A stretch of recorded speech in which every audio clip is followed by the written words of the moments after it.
ওরে বাপরে বাপ, এক্ষুনি মাথার মধ্যে ঢুকে যাচ্ছিল। সো হ্যালো জি, তো তোমরা কেমন আছো? আশা করছি সবাই ভালো আছো। ছাগলটাকে দেখো সাইডে, ওই রাস্তার মাঝখানে, ওদেরও বিপদ নেই, মানে সাইডে আছে, হুট করে কখন মাঝখানে চলে যাবে তারও ঠিক নেই। বলছিলাম যে আজকে আসলাম একটু নিয়ে ঘুরতে। সো ওয়েদারটা তো তোমরা বুঝতে পারছো। দেখো এয়ারপোর্ট দুর্গাপুর দুটোই একই, এয়ারপোর্ট দুর্গাপুর একদিকেই। গাড়ির ওই দেখো অবস্থাটা দেখো, গাড়ি আমার সামনে থেকে এত স্পিডে টেনে টেনে চলে যাচ্ছে, বাট আমি কিচ্ছু করতে পারবো না এখন গাইস, কারণ আমার এই যে অবস্থাটা, ইঞ্জিন সিজের অবস্থাটা, আগের ভিডিওটাতে তো তোমরা দেখেছো, ইঞ্জিন সিজ হয়ে গেছিলো। সো ইঞ্জিনটাকে সারালাম। এখন মিনিমাম নর্মালি যতক্ষণ না 1000 কিলোমিটার চলছে ততক্ষণ 40 আমাকে চালিয়েই যেতে হবে। মিনিমাম 1 মাস তো 1000 কিলোমিটার যেতে যেতে 1 মাসের ওভার হয়ে যাবে যতটা মনে হচ্ছে আমার। কারণ যদি আমি পার ডে চালাতাম তাহলে একটা নয় হতো 1 মাসের মধ্যে কেটে যেত, বাট আমি তো পার ডে চালাতে পারি না, তার জন্য মিনিমাম হয়তো হতে পারে 1.5 মাস 2 মাস লাগবে 1000 কিলোমিটারের জন্যে। এখন অবস্থাটা দেখো, এই 40-এ চলছে গাড়িটা। আমার এখানে তো মিটারটা মানে আগে চলতো, যে আমি এবার একটা প্রবলেমের জন্যে হয়তো তার জন্য বন্ধ হয়ে গেছে মিটারটা। এখানে জাম দেখো খালি, অনেকক্ষণ আগেই জামটা দেখেছিলাম। জামের মধ্যে কাটিয়ে কাটিয়ে যেতে আমার সেই মজা লাগে, সিরিয়াসলি গাইজ। এরমভাবে জামের মধ্যে কাটিয়ে কাটিয়ে যেতে না একদম আনন্দটা আলাদাই ফিলিংস। আরেকটু চলে গেলে হয়ে যেত।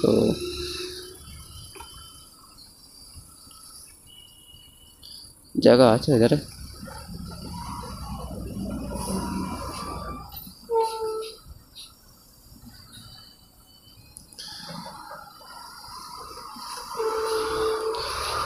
सो मजा इससे आ गया। জাম লাগলে একদিকে মজা আসে, মানে এইরকম যে কাটিয়ে কাটিয়ে যেতে হয় সেই মজাটা আসে, বাট এখন আমার মজা করলে হবে না, এখন আমাকে ঢুকতে মজা নিয়ে লাভ নেই গাইস। আর আমি খড়গপুরে যে যাওয়ার রাস্তাটা, আমি ওই রাস্তা দিয়ে আসি না কখনো, কারণ প্রচুর গাড্ডা। এই রাস্তায় জাম হতে পারে বাট গাড্ডা না অতটা। আর ওই রাস্তায় যা গাড্ডা না, গাড্ডার চোটে আমি এই রাস্তা দিয়েই যাই। এই রাস্তায় কখনো জাম হয় না, বাট এই যে রবিবার সানডের দিনে প্রচুর জাম হয়। আর বেশিরভাগ তো আমি সানডে রাইড করি না, আমি থার্সডে রাইড করি, মানে আপাতত। এখন আগে করতাম সানডে রাইড, এখন থার্সডে রাইড করি। মাঝে সাঝে বেরোই সানডেতে, এই ভোরবেলা বেরোতে পারি সানডে। ওরে বাপরে বাপ, এক্ষুনি মাথার মধ্যে ঢুকে যাচ্ছিল। উফ ভাই, লেভেলের জাম, খতরনাক লেভেলের। সো আমাদের দক্ষিণেশ্বর মানে দুর্গা ঠাকুরের আমাদের এটা দক্ষিণ পড়েছিল, তাই দক্ষিণেশ্বর হয়েছে, কি জানি কি হয়তো হয়েছে একটা। সো দেখো ফ্যামিলি মিলে ফটো তুলতে চলে এসছে। তো লোক সবারই মজা নিতেই তো হবে না সবাইকে। অনেক দিন আসা হয় না এই দক্ষিণেশ্বর জায়গাটায়, মানে আসা হয় না বলতে কি, এইখানটা দক্ষিণেশ্বরের মন্দিরের ভেতরে বা এই গঙ্গার ঘাটে এই ধারটা আসে, মানে গঙ্গার ঘাট বলতে ওই ধারে তো গেছি, বাট এই ধারে গঙ্গার ঘাটে আসিনি এখনো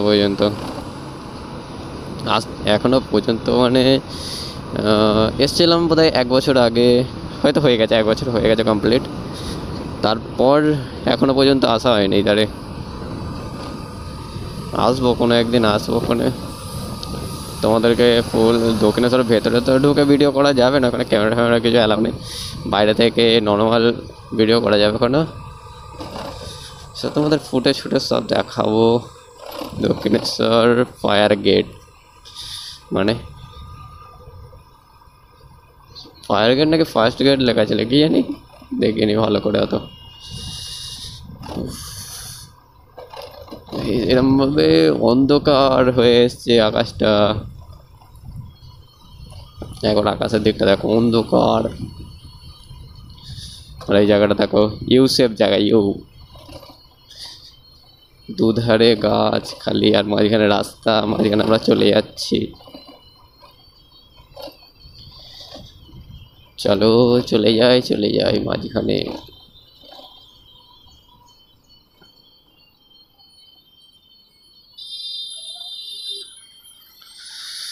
শরীরটা